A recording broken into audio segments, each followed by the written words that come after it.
안녕하십니까. 북미지역연구 10주차 강의를 시작하겠습니다. 10주차는 세계 경제 질서에 대해서 살펴봅니다. 세계 경제에서는 크게 이제 세 가지 측면에서 살펴보게 되는데요. 첫 번째는 불확실성의 개념, 경제적 의의, 기업 전략 부분이고요. 두 번째는 세계 경제 환경의 변화입니다. 그 다음에 이제 요 파트에서 마지막으로 보는 부분은 팍스 아메리카나, 팍스 시니카 부분입니다. 이렇게 이제 세 부분으로 나눠서 10주차 강의의 1교시 시작하겠습니다.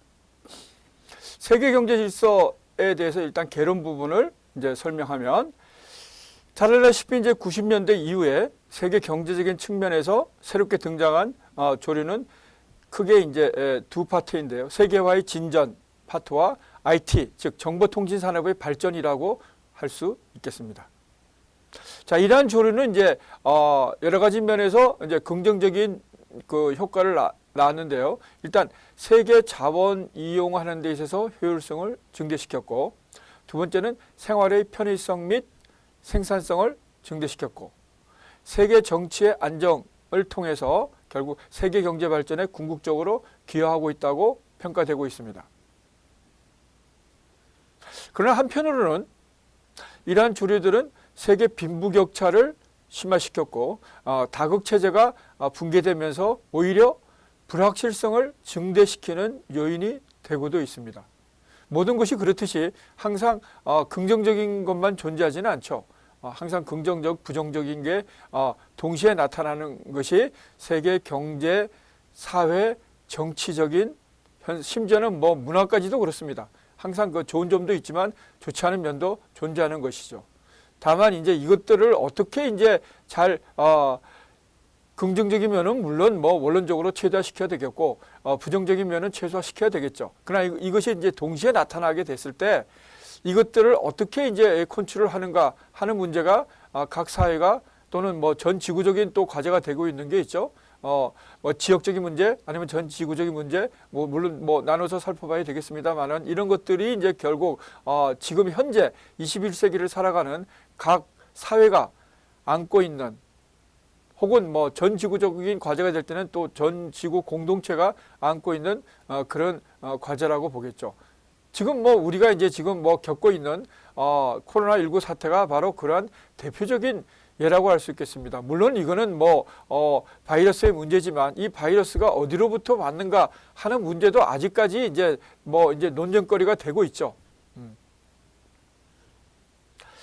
자, 이 같은 이제 불확실성이 증대되는 거에 영향이 결국 우리 한국과 같이, 뭐 우리 한국이 이제 뭐 GDP 규모를 보면 10위에서 12위권을 왔다 갔다 하는데요. 제가 여기서 지금 지적하는 거는 이제 우리가 흔히 얘기하는 G7 국가들, 서방 선진 7개국들과 우리는 항상 이제 비교해서 얘기하고 있기 때문에 그들 경제에 비해서는 아직까지는 우리가 규모가 작다고 할 수 있죠. 이런 한국과 같이 소규모 개방 경제 체제에서 특히 우리는 또 무역 의존도가 다른 어떤 나라보다도 GDP 성장하는 데 있어서 무역의 의존도가 높은 국가입니다. 그렇기 때문에 결국 이런 그 외부 충격에 결국 상당히 영향을 받을 수밖에 없죠. 그래서 결국 뭐 이런 구조를 우리가 대외 의존적 구조라고 하는데요. 특히 이제 경제 부분이 그렇습니다. 대외 의존적 경제 구조를 가지고 있는 우리 한국 같은 국가들에게는 더욱더 큰 영향을 미치게 되죠. 자, 일단 뭐 다시 한번 정리하면 이렇습니다. 일단 1990년대 이후에 결국 경제 제도적인 측면에서는 세계화가 진전됐고, 또 무역 금융이 자유화된 것이 있습니다. 그다음 또 하나 기술적인 측면으로는 이제 정보통신산업, 즉 IT 산업이 발전된 것이죠. 자, 이것들이 이제 긍정적으로는 세계 자원 이용의 효율성을 증대시켰고, 생활의 편의성, 뭐 생산성을 증대시켜서 궁극적으로 세계 경제 발전에 기여했다는 그런 평가가 있고요. 이제 또 물론 이것은 긍정적인 평가죠. 부정적인 평가로서는 빈부격차를 심화시켰고, 또 다극체제가 붕괴되면서 불확실성을 증대시켰다 하는 것이 이제 부정적인 영향입니다. 자, 그렇다면 이제 우리가 이제 지금 이제 2019년 작년서부터 특히 이제 미국과 중국 간의 무역 전쟁이 그야말로 21세기 패권 경쟁으로 나타나고 있는데요. 그러면서 이제 과거에 이제 미국과 소련이 자본주의를 대표하고 민주주의를 대표하는 미국과 사회주의와 공산주의를 대표하는 소련이 2차 세계대전 이후에 그야말로 체제 경쟁을 벌였던 그 시기를 우리가 이제 냉전, 콜드워라고 그러는데, 지금 이제 2019년 이후에 무역 전쟁으로부터 촉발된 이런 이제 미국과 중국 간의 이런 여러 가지 이제 패권 경쟁을 신냉전이라고 명명하는 학자들도 있습니다. 그러니까 뉴 콜드워가 되겠죠. 물론 뭐 무력으로 부딪히는 건 아니지만 어떻든 이제 경제 전쟁으로부터 촉발된 것이 결국은 이제 21세기 이제 패권 경쟁으로 나아가고 있죠. 특히 이제 미국의 경우에는 경제적인 측면을 보면 대중무역 적자가 막대한 수천억 불에 이르는 이런 대중무역 적자를 어떻게 이제 해소하는 것이 미국 경제의 펀더멘털 체질을 강화시키는데도 상당히 이제 중요한 관건이 되고 있죠. 또 그동안 이제 좀 미국 입장에서는 중국을 과소평가했던 이런 기술적인 측면도 결국 중국이 급속도로 기술 발전을 이루면서 특히 뭐 5G라든가 AI라든가 이런 부분에 있어서 중국이 놀랄만한 정도로 기술 도약을 하면서 결국 미국이 상당히 이제 우려하는 그런 수준까지 이루면서 지금 이제 작년부터 촉발된 이런 이제 미국과 중국 간의 무역 전쟁이 혹연 신냉전으로 발전되지 않을까라는 우려를 낳고 있습니다. 자, 이제 첫 번째 불확실성의 개념, 경제적 의의, 기업 전략에 대해서 살펴봅니다. 자, 불확실성의 개념은 무엇일까요? 자, 불확실성은 영어로는 uncertainty라고 그럽니다. 불확실성. 자, 불확실성은 미래에 발생할 수 있는 사건의 개연성, 뭐 이게 이제 확률이라고 하죠. 확률이 명확하지 않거나 측정 불가능한 상태를 의미합니다. 자, 그러면 이제 우리가 하나 또 뭐 좋지 않은 개념으로 리스크가 있죠. 리스크는 이제 위험이죠. 자, 불확실성의 리스크와 서로 다른 점은 리스크는 위험이 발생할 수 있는 확률이 어느 정도 알려져 있습니다. 반면에 불확실성은 그것이 알려져 있지 않다는 점에서 차이가 있죠. 그러니까 불확실성이 훨씬 더 불확실성에 직면한 기업, 뭐 사회, 국가, 개인에게는 훨씬 더 이게 힘든 문제라는 것이죠. 자, 하나 예를 들어볼까요? 자, 주사위를 던졌을 때 자기가 생각한 숫자가 나올 확률은 얼마입니까? 주사위 1에서 6까지 돼 있지 않습니까? 그럼 6분의 1이겠죠. 이 6분의 1의 확률을 가지고 그 다음에 의사결정을 수행한다는 것입니다. 물론 뭐 그 자기가 생각한 숫자가 나올 확률이 높지는 않죠. 그렇기 때문에 리스크가 있지만 그 확률을 알고서 그 확률에 기반하고서 그 다음에 의사결정을 하게 되는 것이죠. 이게 이제 리스크라는 것이고, 불확실성은 그 확률이 알려져 있지 않습니다. 또 확률을 측정할 방법도 없고요. 그렇기 때문에 훨씬 더 그야말로 힘든 그런 상황에 직면한다는 것이죠. 자, 이제 불확실성의 개념에 대해서 이제 살펴봤고요. 자, 불확실성의 경제적 의미는 무엇일까요? 자, 일단 불확실성이 증가하면 할수록 경제적 비용은 수반됩니다. 그리고 자원 배분의 효율성이 낮아질 수밖에 없죠. 자, 일단 첫 번째, 여기도 보면 세 가지 측면으로 우리가 볼 수 있는데요. 첫 번째는 경제적 비용이 초래된다는 사항입니다. 경제적 비용은 어떻게 초래될까요? 자, 경제 주체들은 불확실성이 증대되는 상황 하에서는 어떤 경제적인 사건에 대해서 장기적인 시각에서 의사결정을 내리기가 상당히 어렵게 됩니다. 그래서 다수의 경제활동이 단기적 관점에서 이루어지기 때문에 사회의 안정성, 그 사회 안정성이라는 건 뭘까? 이건 이제 물론 단기적인 측면도 있습니다만 보다 중요한 것은 중장기적인 측면이죠. 이런 중장기적인 측면이 저해되기 때문에 결국 사회 전체적으로는 경제적 비용이 초래된다는 것입니다. 예를 들면 우리가 어떤 뭐 의사결정을 할 때, 아니면 우리가 어떤 플랜을 세울 때 단기적인 것도 있지만은 보다 중요한 것은 중장기적인 그런 이제 상황에 대한 예측을 하고 또 거기에 따라서 우리가 대비하는 계획들을 세워야 되겠죠. 우리 개인도 마찬가지 아니겠어요? 개인도 여러분들이 결국은 물론 이건 제가 뭐 오프라인 수업에서 보다 더 자유롭게 많이 이제 얘기하는 시간입니다만은, 자, 여러분들도 지금 20대 초중반이겠죠. 그죠?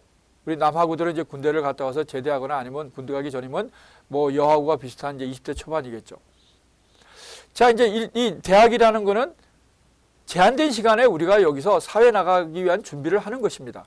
그것이 뭐 전공적인 지식만의 습득만 있는 건 아니죠. 기타 여러 가지 뭐 교양 과목도 있지 않습니까? 폭넓은 학습을 배우게 되는 것이죠.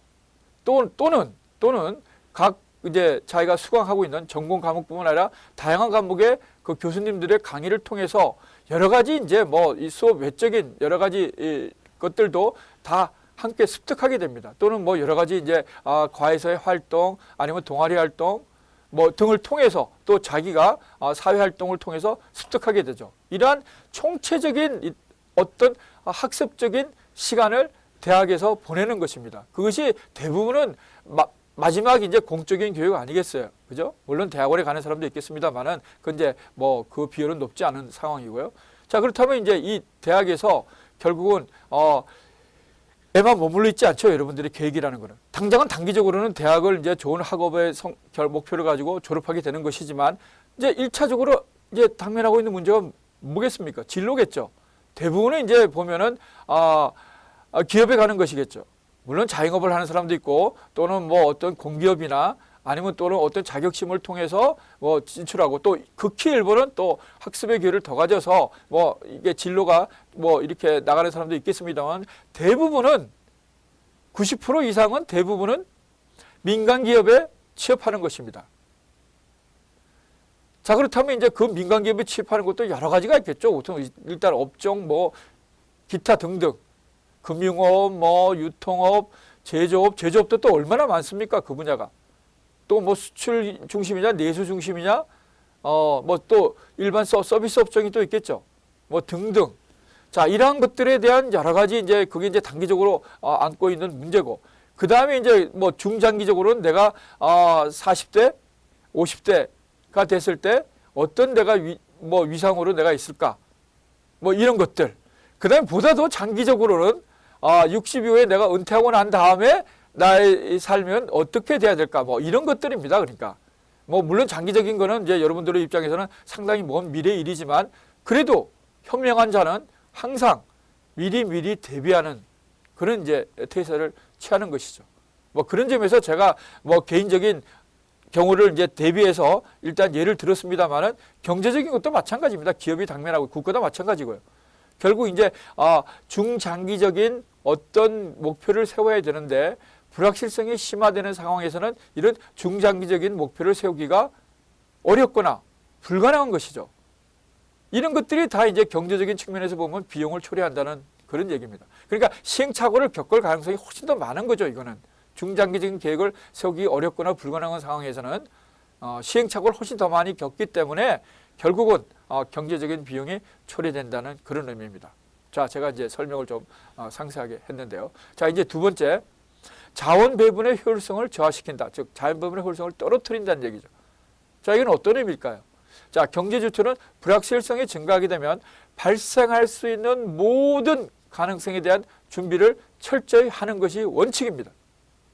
자, 이렇게 되면 자원의 투입이 과다해지겠죠.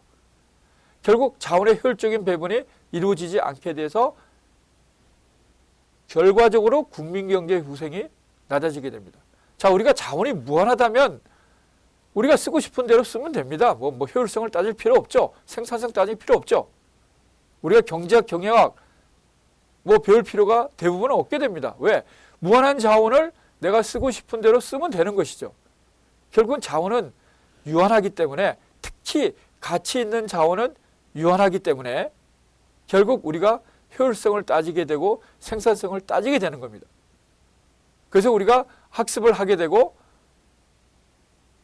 어딘가에는 속해서 우리가 기여해야 되는 것이죠. 그 단체, 그 사회, 좀 더 넓히면 국가, 좀 더 넓히면 글로벌 차원에서 우리는 사회활동을 해야 되는 것이고 그 사회활동을 통해서 각자 맡은 기여를 하게 되는 것이죠. 2001년에 발생한 9.11 미테러 사태 이후에 세계는 상당히 많은 변화를 겪었습니다. 물론 지금도 현재 진행형이죠. 자, 일단 세계 각국은 이 테러에 대한 불안감으로 인해서 사회 안전에 대한 불안감이 증폭되었습니다. 지금 코로나19 사태 때문에 전 지구적인 그런 우리가 어려움을 겪고 있지만 그 전에도 보면은 특히 유럽 같은 데서 보면은 특히 중동 지역에서 오는 그 난민들로 인해서 결국 사회 안정성이 저해된다는 그런 이제 우려 끝에 뭐 우리가 대부분의 선진국이라고 하는 우리가 서유럽, 북유럽 국가들에서도 결국은 이제 민족주의가 되살아나고 극우 세력이 정치 세력화하는 이런 이제 양상을 겪은 바 있습니다. 또 일부 이제 이민 온 이런 세대들이 또는 일부 난민들이 결국 뭐 부분적인 테러 활동을 하는 경우도 우리가 심심찮게 보아왔습니다. 그래서 이제 결국은 미국은 테러 방지와 당사국가 아닙니까? 2001년 발생 9.11 테러에 결국 뭐 수천 명이 이제 결국 사망하게 됐죠. 그러니까 미국은 테러 방지와 사회 안전을 보장하기 위해서 경제의 생산성 제고하는 무관한 분야에 막대한 자금을 투입하게 되었습니다. 1990년대 초반 이래 경기 침체에 시달리고 있는 일본의 경우도 역시 경기 침체로 인해서 고용 불안 및 소득 감소의 가능성이 증가하고 정부 부채가 늘어나면서 결국 국민들의 연금 제도 불신 등으로 인해서 불확실성이 증가하게 되고 이것이 결국 민간 부분의 소비 감소와 저축 전대 현상이 나타나고 있는 것입니다. 그러니까 저축 정도가 뭐가 문제냐? 개인적으로는 물론 해야 되겠죠. 그런데 국가 경제 전체적으로 보면 소비가 활성화돼야지 결국 기업의 생산이 늘어나고 또 기업의 생산이 늘어나야지 고용이 늘어나고 이것이 이제 국민 경제 전체적인 매크로한 측면에서 볼 때는 이게 선순환적인 고리라는 것입니다. 그러니까 무턱대고 그냥 저축만 해서는 그런 이제 그 경제가 활성화되지 않는 것이죠. 어느 정도 저축들은 뭐 개개인의 형편에 따라서 이루어져야 되지만 결국은 소득의 일정 부분은 결국 소비가 돼야 된다는 것입니다. 그것이 이제 경제의 흐름을 결국 선순환시키는 가장 중요한 연결고리가 되는 것이죠. 그래서 결국 이러한 것들이 경기 침체의 장기화와 디플레이션은 물가 하락입니다. 자, 그러면 예를 들어서 디플레이션이 발생하는 과정을 우리가 보면 일단 소득이 낮아지게 되면 수요가 낮아지게 되죠. 자, 수요가 낮아지게 되면 두 가지 현상이 나타납니다. 수요가 낮아지게 되면 우리가 경제학에서 뭐 여러 번 지적했습니다만 수요의 법칙에서 결국 수요가 낮아지면 가격이 떨어지게 되죠. 자, 이것이 총체적으로 이제 물가의 하락을 나타나게 되고 또 생산도 떨어지게 됩니다. 수요가 줄어드는데 생산이 늘어날 수가 있겠습니까? 그러니까 생산과 결국 물가가 떨어지게 되는 현상이 나타나게 되고 이러한 것들이 결국은 기업으로 볼 때는 고용을 떨어뜨리는 그런 요인이 되고 결국 고용이 떨어뜨린다는 얘기는 결국 소득이 떨어지게 되고 우리가 아까 소득 떨어지는 것부터 이 사이클을 시작했죠. 이것이 사이클이 다시 반복이 됐죠. 반복이 되는데 악순환이죠. 축소적인 현상이지 않습니까? 이게 결국 확대돼서 하는 것이 이제 선순환이고 축소되는 것이 악순환인데 이 연결고리는 악순환이죠. 이 악순환은 결국 디플레이션, 물가 하락이 좋은 현상은 아닙니다. 경제적으로 볼 때는 개별적으로는 뭐 물가 하락되는 것이 일정 부분적으로는 기여할 수 있겠죠. 그러나 이제 경제 전체적으로 볼 때는 물가는 어느 정도 상승하면서 물론 이것은 이제 결국 이제 어떤 이제 뭐 초인플레이션 초래하지 않은 상황에서 적정한 수준의 인플레이션은 결국은 경제가 선순환하는데 중요한 역할을 한다는 그런 얘기입니다. 자, 그다음에 세 번째 파트입니다. 세 번째는 이제 경제 정책의 유효성을 떨어뜨린다입니다. 자, 이런 불확실성의 증가가 결국 정책 당국의 정책적인 실패로 초래된 경우에는 정부 정책에 대해서 경제 주체들의 신뢰 상실이 이어져서 경제 정책의 효과성, 즉 유효성을 떨어뜨리게 됩니다. 이런 경우도 뭐 무수히 많은 예를 들 수 있습니다만 특히 우리의 경우에 예를 들자면 어떤 것이 있을까요? 대표적으로 주택 정책입니다. 자, 주택은 역대 어느 정부에서도 그렇게 성공적이었다 이렇게 말하기 힘듭니다. 우리가 잘 알다시피 한국적인 물론 특수한 상황이 있죠. 특히 우리 이제 서울에, 특히 이제 강남에 또 그쪽을 좁히면 대치동에 우리가 이제 유명 학원들이 많이 있습니다. 유명 사설 학원들이. 그러니까 우리는 또 이 대학 입시가 또 중요한 또 이게 포인트이지 않습니까? 결국 대학 입시에서 이제 좋은 대학을 가기 위한 바람은 인지상정이죠.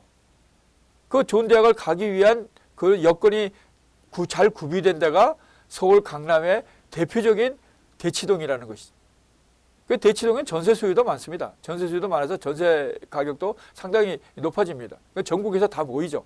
그러면 이제 그거는 이제 그 자녀가 이제 입시에 임박했을 때 잠시 거기서 전세했다가 자녀 입시 끝나면 다시 이제 이런 이제 교체 수요가 항상 일어나기 때문에 결국은 이제 특히 이제 강남의 집값들이 상당히 이제 높습니다.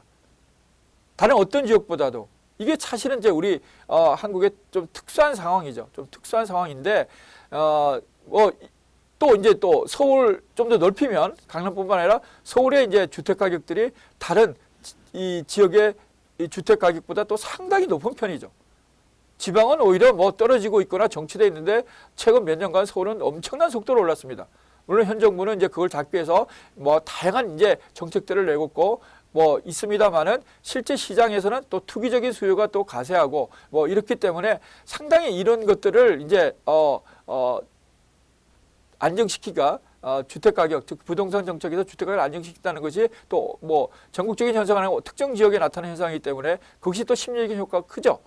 그래서 이제 이런 것들이 결국 참 이제 힘든 난제가 되고 있는 것입니다. 자, 이제 세 번째 이제 보면은 불확실성 하에 이제 기업 전략입니다. 자, 생산량을 결정하는 문제, 또는 생산 제품을 결정하는 문제, 또는 가격을 결정하는 문제, 또 표준 모델을 어떻게 설정할까? 이런 것들이 기업이 당면하고 있는 경영 의사 결정 과정입니다. 자, 이런 것들은 기업으로서는 항상 이런 지금 조금 전에 언급한 이런 문제들을 예측을 해야 되고 그에 따른 계획을 해야 되는 것입니다. 그러나 이러한 것들을 예측하기란 사실상 불가능하죠. 그래서 이 예측들을 어떻게 이제 잘 하느냐가 결국은 그 기업의 성패에 달려 있죠. 뭐 자동차 회사만 보더라도 많은 모델이 있지 않습니까? 여러 가지 이제 뭐 우리가 자동차는 보통 100이라는 기준으로 많이 따지는데요. 소형, 중형, 그다음에 중대형, 대형. 그다음에 또 뭐 승용차 중심이 있지만 또 상용차도 있죠. 또 특수 차량도 있죠. 뭐 이런 것들. 근데 이제 수많은 모델이 나오지 않습니까? 그 모델이 다 성공하는 것은 아니죠. 때에 따라 실패하는 모델도 있고 또 시장에서 그야말로 너무너무 성공적인 모델이 있었죠. 현대자동차로 말하면 무엇일까요? 소나타죠. 소나타, 소나타2, 뭐 EF 소나타, NF 소나타 뭐 등등 쭉 해서 소나타는 현대자동차가 정말 글로벌 인류 기업으로 도약하는데 효자적인 그런 상품입니다. 아직도 소나타는 뭐 여전히 그 브랜드는 남아 있습니다. 최근에는 이제 또 그랜저가 또 이제 그야말로 소나타와 더불어서 현대자동차의 대표적인 또 그런 상품이고 또 그 약간 밑으로 급으로 가면 이제 아반떼가 또 이제 상당히 또 글로벌 시장에서 우리가 성공적인 그런 모델이었죠. 최근에 또 제네시스까지 그야말로 정말로 그러나 이제 현대자동차 이런 제가 성공적인 모델만 얘기했습니다만은 항상 새로 나온 모델이 성공한 것은 아닙니다. 그래서 결국 이제 미래를 정확히 예측하기란 사실상 불가능하다는 그런 얘기입니다. 근데 그게 성공했다면 결국 제가 조금 전에 예를 들은 현대자동차뿐만 아니라 또 뭐 삼성전자 뭐 이거는 또 반도체 얘기를 해야 되겠죠. 그 반도체를 추진할 때 그야말로 뭐 거의 뭐 전문가들은 불가능하다고 그랬습니다. 심지어 일본 기업은 뭐 저주까지 했죠. 망할 것이다. 그런데 그 삼성전자는 어떻게 됐습니까? 성공을 넘어서서 반도체 부분에 그야말로 1등 기업으로서 그 반도체가 오늘날 삼성의 글로벌 초인류 기업으로서 시장의 리더로서 성장하는데 그야말로 핵심적인 역할을 하고 있는 것이죠. 미래도 마찬가지라고 생각됩니다. 다행히 저는 뭐 제가 대학 다닐 때는 항상 뭐 우리 그 교수님들이 일본 기업들만 예를 들었지 한국의 기업들이 변변치 않았기 때문에 70년대는 뭐 좀 씁쓸했습니다. 일본 기업들을 이제 보고 배워야 되겠지만 왜 우리는 저런 기업들을 가지지 못할까? 그러나 이제 제가 지금 교수가 되고 나서는 그야말로 우리 기업들을 예를 들 수 있다는 거에 대해서 너무너무 정말 감개무량합니다.